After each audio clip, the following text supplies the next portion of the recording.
यह कहानी West Virginia के सबसे दूर के जंगल से शुरू होती है। सुनसान सड़क पर चढ़ने के लिए रिच और हेली नाम के एक जोड़े को रिच का इरादा करते हुए देखा जा सकता है और वह अपने सामने पानी की एक गंदी धारा को पहचानता है और अपनी जीत की सराहना करने के बाद वह तुरंत हेली को आदेश देता है। अब हम देखते हैं कि चढ़ाई करते समय हेली का पैर फिसल जाता है, लेकिन उसे नियंत्रित करते हुए वह फिर से ऊपर चढ़ने की कोशिश करती है। यहाँ वह रिच को मदद के लिए बुलाता है, लेकिन उसे पहले न देखने को लेकर चिंतित हो जाता है।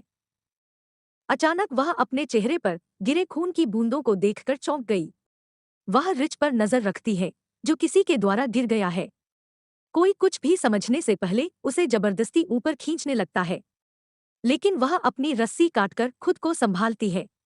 लेकिन अपनी पकड़ खोते हुए वह नीचे गिर जाती है, जहां उसे रिच की लाश दिखाई देती है। उसे देखकर वह रोने लगती है। उसी समय पहाड़ से कुछ आवाजें सुनाई देती हैं। उनकी बात सुनकर वह अपनी जान बचाने के लिए अपनी कार में चली जाती है, लेकिन उसका पैर कंटीले तार में फंस गया और वह गिर पड़ी और वह कातिल उसे घसीटते हुए अपने साथ ले जाता है। अब हम इस क्षेत्र में डकैती की घटनाओं को जानते हैं, जहां समाचार एक के बाद एक कारों की चोरी का खुलासा करते हैं।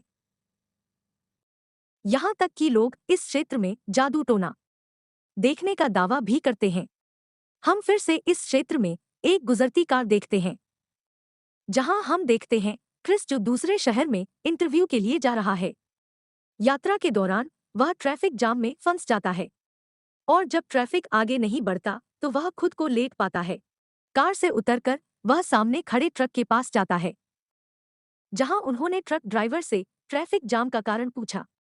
ड्राइवर उसे बताता है कि 5 मील की दूरी पर एक केमिकल ट्रक उल्टा हो गया है, इसलिए उन्हें यहाँ कई घंटे बिताने पड़ते हैं। यह सुनकर वह अपनी कार में आता है और चिंताजनक स्थिति में आ जाता है। खुद को ट्रैफिक में फंसा हुआ पाकर वह अपनी कार घुमाता है और वह कंपनी को उसके देर से आने की सूचना देता है, लेकिन पहाड़ी क्षेत्र के कारण फोन काट दिया जाता है। फोन की तलाश में उसे गैस स्टेशन का एक बोर्ड दिखाई देता है और वह वहां अपनी कार चलाता है।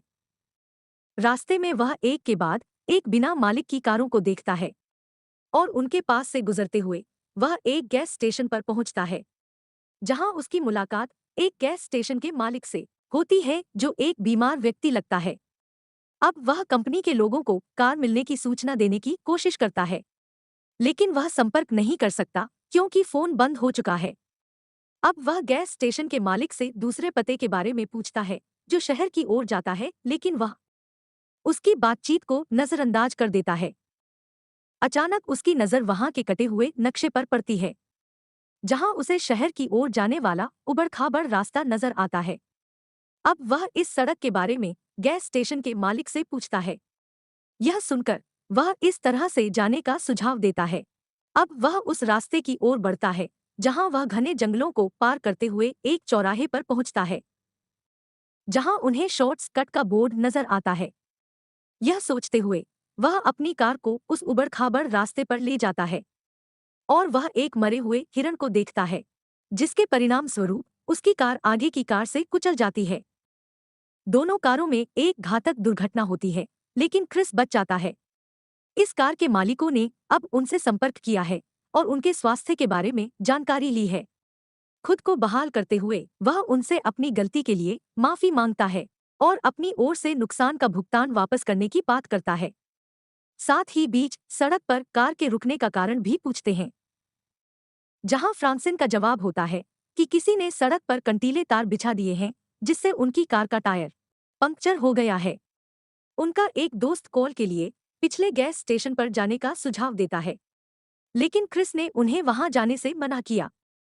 सभी अकेले जाने का फैसला करते हैं, लेकिन इवान और फ्रांसिन कारों की देखभाल के लिए रुक जाते हैं।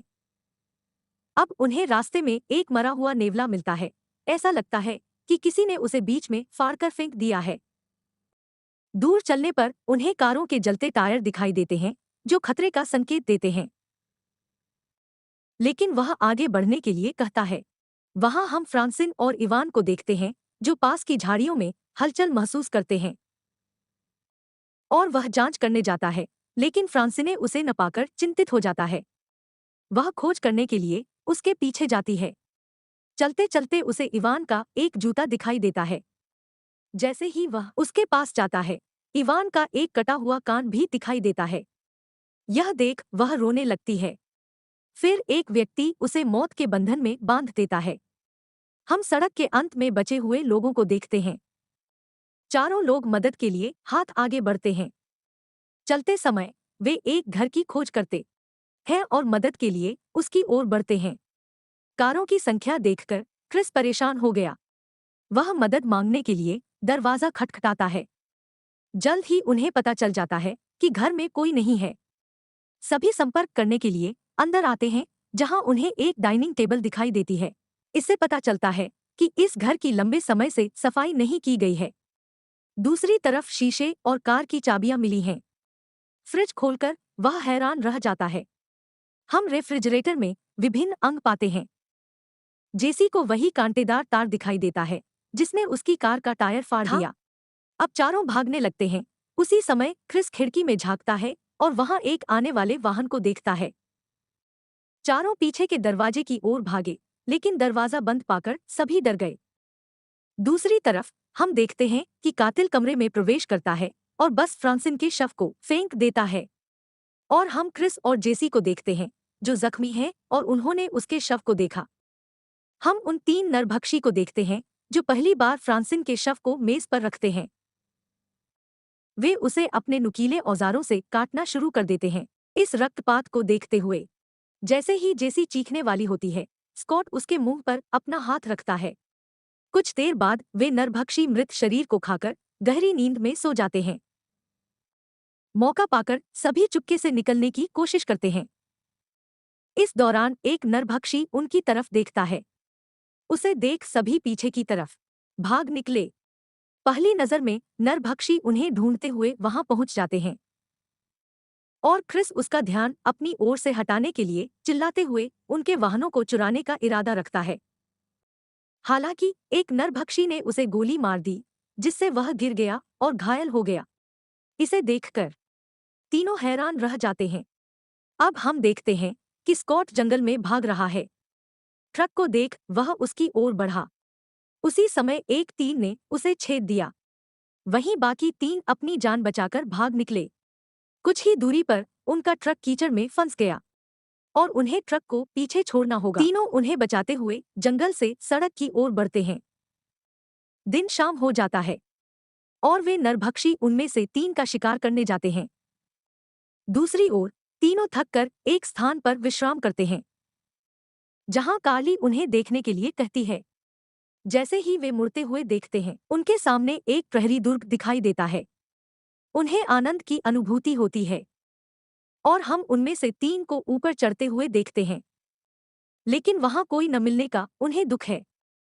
जहां जेसी को एक प्राथमिक चिकित्सा बॉक्स मिलता है, उसका उपयोग करके वह क्रिस को कपड़े पहना देती है। इसके अलावा कार्ली को एक पुराना रेडियो मिलता है। इसे बजाते हुए कार्ली मदद मांगता है, लेकिन उसे कोई प्रतिक्रिया नहीं मिलती है। क्रिस नीचे से कुछ आवाजें सुनता है। जैसा कि वह देखता है, वह 3 पासिंग नरभक्षी को नीचे की ओर देखता है और वो तीनों टावर पर चढ़ते नजर आ रहे हैं और उन्हें देखकर क्रिस ने सारा सामान एंट्री गेट पर रख दिया और थोड़ी देर बाद वह उन्हें जाते हुए देखता है और कार्ली रेडियो पर अपना स्थान प्रसारित करना शुरू कर देता है। फिर नरभक्षी रेडियो के तार को नुकसान पहुंचाते हैं और टावर में आग लगा देते हैं। खुद को आग की लपटों में पाते हुए कार्ली अपने जीवन की सुरक्षा के लिए रखे हुए बॉक्स को ले जाती है और टावर की खिड़की को तोड़ देती है। क्रिस पेड़ को नीचे की ओर देखता है और उनमें से 3 उन पर कूदते हुए अपनी जान बचाते हैं। 3 नरभक्षी उन्हें देखते हैं और उन्हें पकड़ने का लक्ष्य रखते हुए वे पेड़ पर चढ़ने लगते हैं और उनके आगमन को देखकर उनमें से 3 एक पेड़ से दूसरे पेड़ पर जाते नजर आते हैं। एक पेड़ को पार करते हुए एक नरभक्षी कार्ली के पास पहुंचता है। मौका पाकर उसने उसके चेहरे पर हमला करते हुए उसके 2 टुकड़े कर दिए। अब क्रिस उसे स्थिर करने के लिए खड़ा होता है। वह एक वाहन की आवाज सुनता है और एक पुलिस वैन को नोटिस करता है। दौड़ते हुए वह कार रोकता है। जैसे ही पुलिसकर्मी उसकी मदद के लिए उसकी ओर बढ़ता है, एक तीर उसकी आंख को छेद देता है। अब हम एक नरभक्षी को देखते हैं जो क्रिस को मारने आता है, लेकिन क्रिस अपनी जान बचाते हुए कार के नीचे छिप जाता है। नरभक्षी उसकी तलाश करने के लिए झुकता है, लेकिन कुछ न पाकर वह हैरान रह जाता है। अब हम एक घर देखते हैं जहां नरभक्षी ने जेसी को बांध दिया था। जैसे ही एक आंख वाला नरभक्षी जेसी को मारने वाला होता है, उसे बाहर से आने वाले वाहन की आवाज सुनाई देती है। यह सुनकर एक आंख वाला नरभक्षी दरवाजे की ओर बढ़ता है। क्रिस अपनी कार में बैठे हमला करता है और उसे कुचल देता है। कार से उतरकर वह आखिरी जानवर को नुकीले तीर से मारता है। क्रिस उसे बचाने के लिए जेसी को अनबाइंड करता है। इसी दौरान एक नरभक्षी उस पर हमला कर देता है। अब क्रिस को मरते हुए देखते हुए जेसी उस नरभक्षी को तीर से मार देता है। ये दोनों अब घर से निकलने वाले हैं। क्रिस ने अचानक अपने प्रयासों को पुलिस इंजन ईंधन बॉक्स पर केंद्रित किया। यह घर भीषण विस्फोट से जलकर खाक हो गया। अब हम उस सड़क को देख सकते हैं जहां दोनों ट्रक से गैस स्टेशन पहुंचे होंगे, और स्टेशन के मालिक ने एक ट्रक को आसन देखते ही अपने दरवाजे को जोर से बंद कर दिया। क्रिस ट्रक से बाहर निकलता है, नक्शा अलग करता है और दूर चला जाता है।